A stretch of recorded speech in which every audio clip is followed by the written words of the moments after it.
Huh?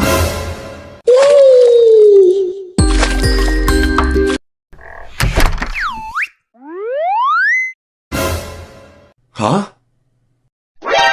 যাক, অনেক খোঁজাখুঁজির পরে এই বইটা পেলাম। আজ রাতে পড়বো আর বিছান পুরাই সাদা করে দেব।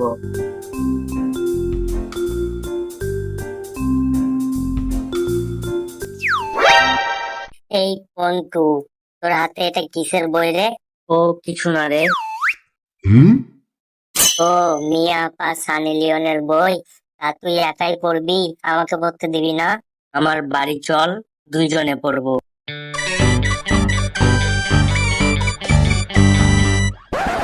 এই বেটা, আমাকে একটু পড়তে দে। তুই তো বাচ্চা, তুই এই বই পড়ে কি করবি? ওই যে টেবিলে বই রাখা আছে, তুই ওইগুলোই পড়।